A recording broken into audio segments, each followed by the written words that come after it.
अस्सलामुअलैकुम नाज़रीन, मैं आपको पाक हर्बल हेल्थ टिप्स में खुश आमदीद कहता हूँ। नाज़रीन, मैं आज आपके लिए बहुत ही अच्छा और प्यारा तोहफ़ा लेके आया हूँ बे औलाद हज़रात के लिए। इंशाअल्लाह ये नुस्खा इस्तेमाल करने से बे औलादी ख़त्म हो जाएगी और अल्लाह ताला औलाद नरीना अता फ़रमाएगा। सिर्फ़ 8 दिन में इस्तेमाल करने से, सिर्फ़ 8 दिन इसका इस्तेमाल करने से जरासीमों की कमी पूरी हो जाती है और अल्लाह ताला औलाद नरीना अता फ़रमाता है। नुस्खा नोट फरमा लीजिएगा।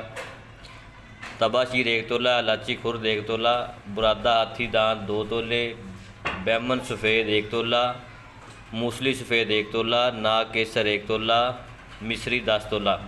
एक बार दोबारा रिपीट कर रहा हूँ, नोट फरमा लें। तबाशीर 1 तोला, इलाची खुर्द 1 तोला, बुरादा हाथी दांत 2 तोले, बैमन सफ़ेद 1 तोला, सफ़ेद मूसली 1 तोला, नाग केसर 1 तोला, मिस्री 10 तोला। इन सब दुआओं को अच्छी तरह ग्राइंड करके बारीक पीस लेना है। पीस कर यकजा कर लेने। यकजा करने के बाद आपने 1 चम्मच सुबह, 1 दोपहर, 1 शाम हमरा दूध इस्तेमाल करना है।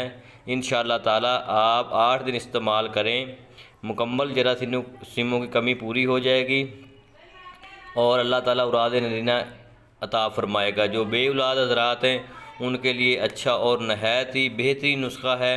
इसके इस्तेमाल करने से अल्लाह ताला औलाद नरीना अता फ़रमाएगा।